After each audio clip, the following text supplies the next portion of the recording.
Alors maintenant, on attaque la partie groupe et géométrie. Bon, ça, c'est un très vaste programme qui va nous occuper un petit moment dans le cadre de la leçon 191, parce que les groupes peuvent intervenir de plusieurs manières, de l'extérieur, de l'intérieur, et puis aussi quelque chose entre les deux. On va commencer par le groupe affine, bon, qui agit clairement sur la géométrie affine, et les sous-groupes du groupe affine. Qu'est-ce qu'il y a comme sous-groupe du groupe affine? Bien, il y a le sous-groupe distingué des translations, le sous-groupe distingué des homothéties.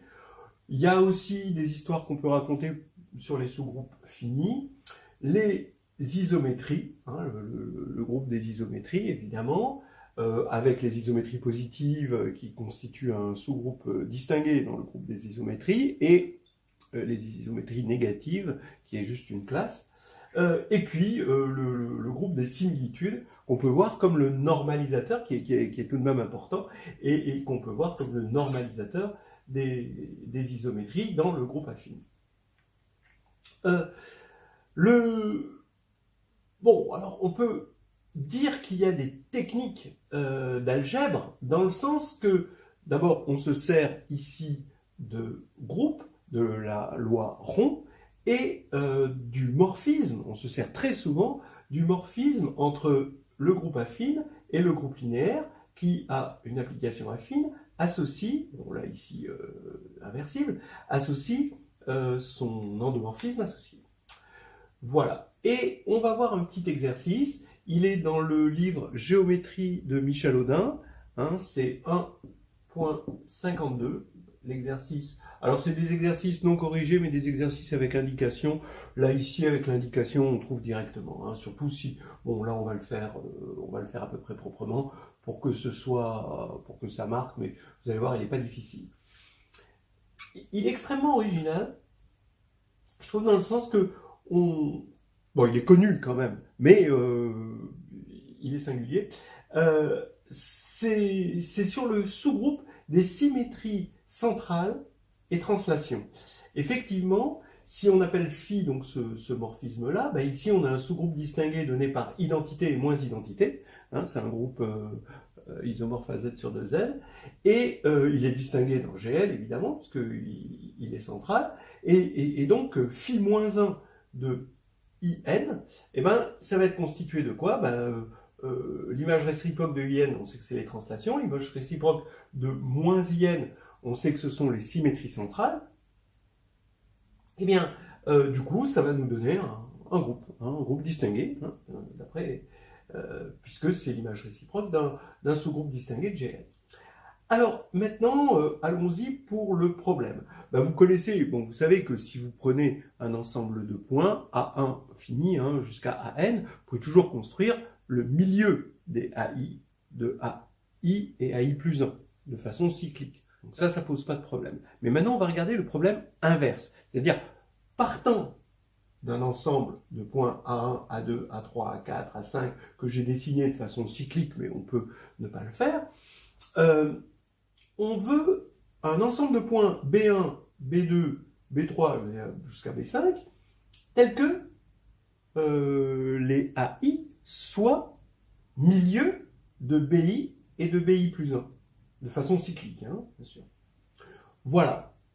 Alors, regardons ça. On va dessiner ici le cas impair et le cas pair, puisque vous allez voir que ça a son importance, c'est normal avec moins 1. Hein. Et on va construire, donc vous faites, vous le racontez avec l'histoire de l'analyse-synthèse, on va faire une analyse, ensuite on fait une synthèse.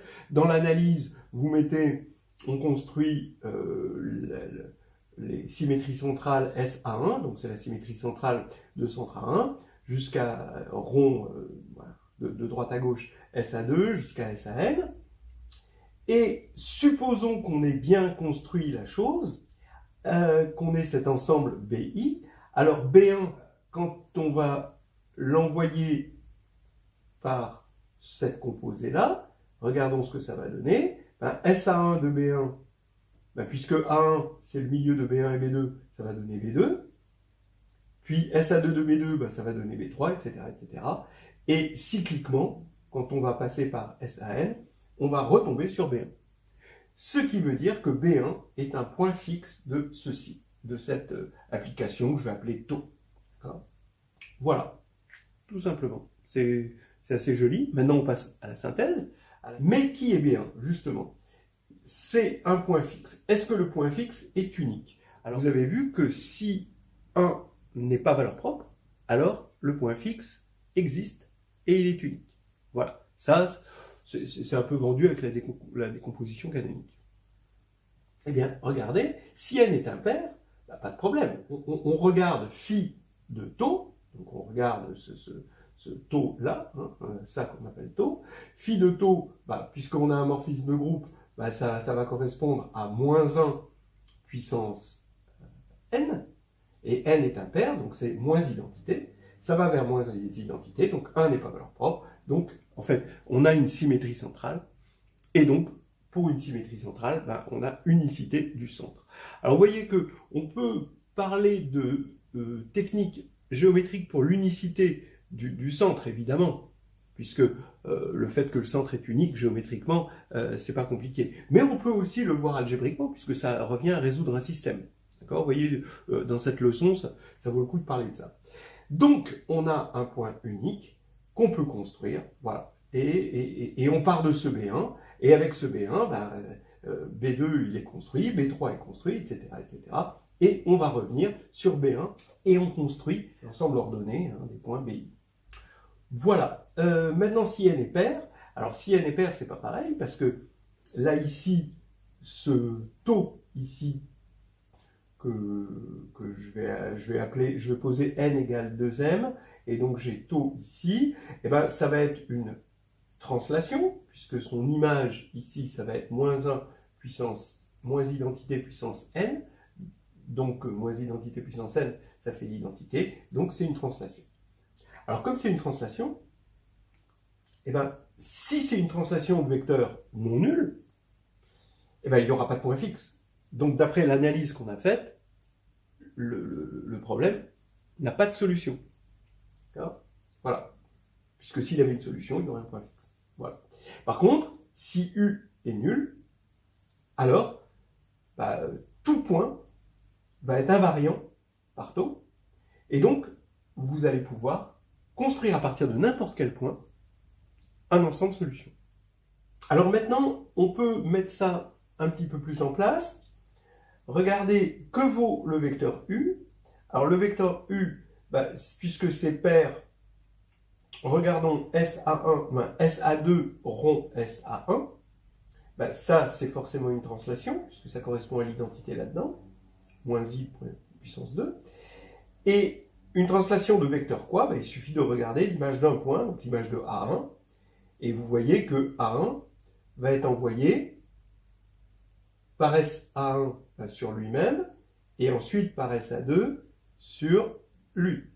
Donc ça va être un vecteur, une translation, puisqu'on sait que c'est une translation, c'est forcément une translation de vecteur 2 à 1 à 2.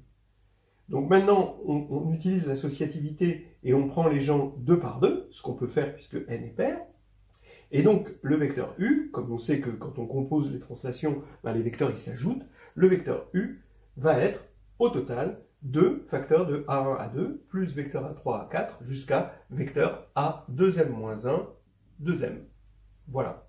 Donc, de deux choses l'une, soit ce vecteur est non nul et dans ce cas-là, il n'y a pas de solution, soit ce vecteur est nul et dans ce cas-là, tout point B1 peut devenir un point de départ pour construire une solution. Allons-y sur les dessins, on peut dessiner tout ça. Ici, ben, c'est n impair, donc je sais construire mon B1, je vais prendre A1, d'accord? On va regarder l'image de A1 par taux. Où est taux de A1? Donc A1, ben, le premier, ça va faire A1, c'est fait pour. A2, ben, on va être là. A3, donc SA3, ben, on va se retrouver là. Ici, SA4, on va se retrouver là. Et SA5, on va se retrouver à peu près là.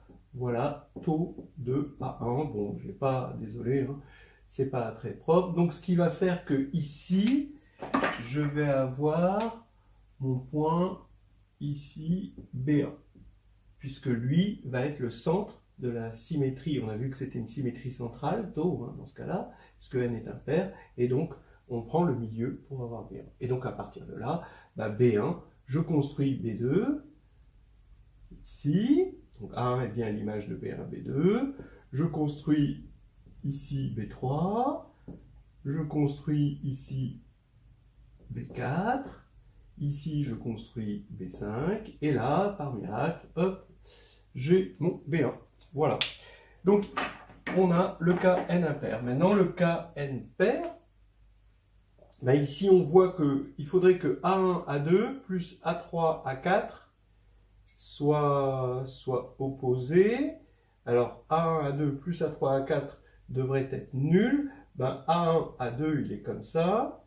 A3, A4, elle est là. Ben, vous voyez, ça ne marche pas. Là, il n'y aura pas de solution. Par contre, je vais déplacer un petit peu A3 pour avoir un parallélogramme. Comme ceci, A3. Et là, c'est bon. J'ai ce qu'il faut. Hein. J'ai A1, A2 plus A3, A4 égale le vecteur nul. Donc, je peux prendre n'importe quoi au départ. Et ça peut être un jeu, comme ça fait longtemps que j'ai pas fait de géométrie comme ça en faisant des points comme ça. Ça peut occuper une partie de l'après-midi. Vous prenez n'importe quel point et ça va marcher à tous les coups. Hein. Donc, allons-y. Donc, prenons un. Prenons un. Donc, maintenant, B1 égale à 1. Ici, d'accord? Donc, ça veut dire que B2, il est là. Maintenant, B3 est là. Et B4 est là. Est égal à B1. Et tac, maintenant, quand je vais faire le milieu de B1 et de B4, ben, évidemment, ça va être 1. Voilà, donc ça retombe. Voilà, hein, donc ici, vous avez ça. Bon, après, vous pouvez prendre A2 si vous voulez, ou A4, ou même n'importe quel point, et des petits points. Et puis, à chaque fois, le bonheur de reboucler la chose, c'est le miracle du morphisme de groupe et de ce sous-groupe-là. Voilà. Michel Audin, géométrie, exercice 1,50. Alors, toujours dans le cadre des sous-groupes du groupe affine, on regarde les groupes d'isométrie. Alors, plusieurs histoires. D'abord, les groupes d'isométrie d'un solide. A priori, pour que ce soit intéressant, autant prendre un solide platonicien, comme ça le groupe est plus riche, hein, parce qu'il y a plus de symétrie. Hein, parce que si on prend n'importe quoi, on va avoir le groupe trivial. Prenons donc le tétraèdre. Et il va y avoir, donc ici, j'ai mis en tableau à double entrée les histoires qu'on peut voir par les techniques d'algèbre, les histoires qu'on peut voir en géométrie. Comment voir la géométrie avec des techniques d'algèbre, comment analyser la géométrie avec des techniques d'algèbre. Donc là, on rentre dans le vif du sujet de la leçon 191. Alors, les sommets, par exemple, hein, du tétraèdre, vont correspondre ici, algébriquement, on va dire, à des points extrémaux, c'est-à-dire que c'est analysé avec des barycentres, des pondérations, etc., etc. On voit ça comme des points extrémaux. Et ce qui permet de faire une analyse de ce qu'on peut appeler intuitivement des sommets qu'on voit géométriquement, mais avec des points extrémaux, c'est plus précis. Derrière ça, il y a un théorème de Krein-Milman, hein, qui dit que tout solide compact et convexe et enveloppe convexe de ces points extrémaux. On peut faire partir un petit peu la leçon vers la convexité. Moi, je ne le ferai pas trop, mais bon, après, si vous aimez ça, vous pouvez le faire. Les isométries de delta 4, c'est-à-dire du tétraèdre régulier, eh bien, si on fait agir, c'est pour ça que j'ai commencé par ça quand même, si on fait agir le groupe is sur ces sommets, mais vus comme des points extrémaux pour bien montrer qu'on a effectivement une action, alors on montre qu'on a une action de groupe sur 4 éléments ici, et on arrive, grâce à l'action de groupe, par des techniques d'algèbre, à obtenir un morphisme de is delta 4 vers S4. et encore avec d'autres techniques, montrer que c'est surjectif grâce à des générateurs, d'accord, un système de générateurs, ça c'est encore technique d'algèbre, et injectif grâce à des problèmes de repères. Voilà, ici, CBA, Carnet Bayesian Algebris, 363. Voir les P-silos. Alors là, j'ai l'impression que c'est plutôt la géométrie qui vient à l'aide des techniques d'algèbre. On voit les P-silos là ici sur un solide platonicien, mais on peut, bon, c'est un peu de l'arnaque de dire qu'on cède des P-silos pour voir ceci. Mais bon, si ça vous intéresse, en tout cas, le lien, c'est les sous-groupes de silos H2G2, donc le NH2G2, chapitre 12, 5.1.1. Alors oui, il faut faire attention dans cette leçon 191 de ne pas se tromper de sens. Hein, c'est bien des techniques d'algèbre au service de la géométrie et pas l'inverse. Et là, j'ai un petit peu peur que ce soit l'inverse. Bon, sinon, ici, géométriquement, on peut colorier les faces ou colorier des sommets et regarder ce qu'on appelle des coloriages équivariants, c'est-à-dire des coloriages, c'est-à-dire ça reste le même objet colorié, en quelque sorte, qui a été tourné. Donc c'est un autre coloriage, mais c'est le même objet qui a été retourné par SO3. Donc ici, on regarde is, par exemple, is plus de delta 4, qui agit sur le tétraèdre, et combien on peut faire de coloriage avec K couleurs. Et là, c'est la formule de Burnside qui vient nous aider. Comme technique d'algèbre, c'est pas mal. C'est dans le carnet de voyage en algébrie, 3.6.6. Voilà des histoires que l'on peut placer, qu'on est obligé de rien hein, dans cette histoire. Hein.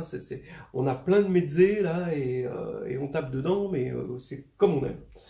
Ok, alors maintenant, une autre histoire, toujours dans les groupes d'isométrie. On va regarder les sous-groupes finis maintenant de SO3. Ça, c'est une belle histoire. Alors, je vous conseille ici, donc, Histoire hédoniste de groupe et de géométrie, mais le tome 2, hein, celui de 2015, et c'est sur le chapitre 9. Là, c'est un petit peu plus difficile, mais c'est quand même, on s'y retrouve parce que c'est vraiment joli et c'est captivant. Soit G, un sous-groupe fini de SO3, alors, si petit g est dans SO3, ben c'est une rotation, hein, vous le savez, donc elle a un axe. Bon, si ce n'est pas l'identité, évidemment, elle a un axe unique, et cet axe va couper, bien sûr, en 2 points, la sphère unité. Donc on a 2 points qui sont de norme 1, ici, qu'on va appeler P indice G et P' indice G, hein, pour tout G dans SO3. Maintenant, on va prendre G dans grand G, c'est-à-dire c'est le sous-groupe fini duquel on est parti. Et on va dire que grand G agit sur ces éléments-là. On va les appeler les pôles de grand G. Hein, d'accord ? Donc l'ensemble, on regarde l'ensemble des pôles. D'accord ? Alors pour G, c'est grand G, mais pas l'identité. Hein, on retire de là l'identité. Et on va avoir ici des pôles.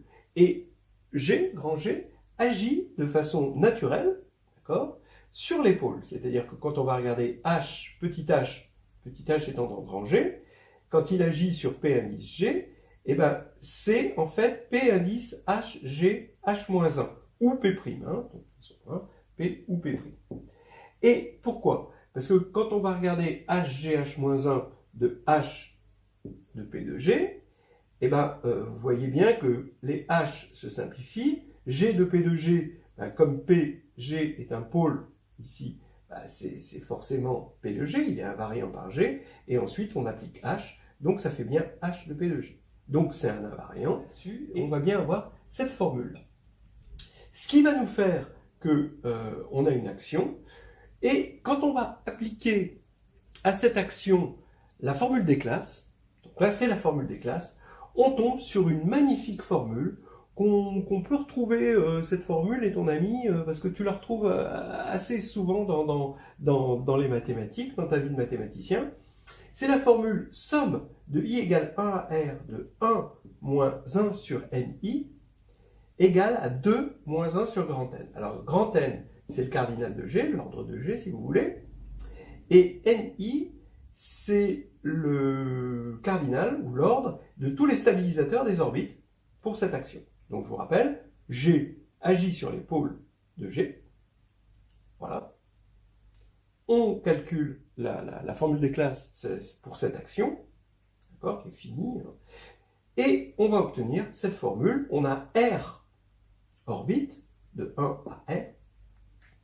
Et en fait, cette équation, c'est une équation diophantienne. Donc ça peut être aussi placé dans une leçon sur les équations diophantiennes. C'est une équation diophantienne célèbre. Et ensuite, à la fin, face aux solutions, et il y a très peu de solutions, ça va nous donner les types de groupes que l'on peut espérer avoir. Et donc, finalement, on tombe donc sur les solides platoniciens, globalement, plus d'autres petites choses comme le n-simplex régulier, vous imaginez une espèce de diamant, mais avec un polygone régulier à n côtés ici, là, et puis 2 points qui envoient ça. Voilà. Ça, c'est quelque chose de sympa. Je vous rappelle, chapitre 9 de H2G2, T2, où on monte cette action, on détaille cette équation, et ensuite on détaille la géométrie qu'il y a derrière. Voilà.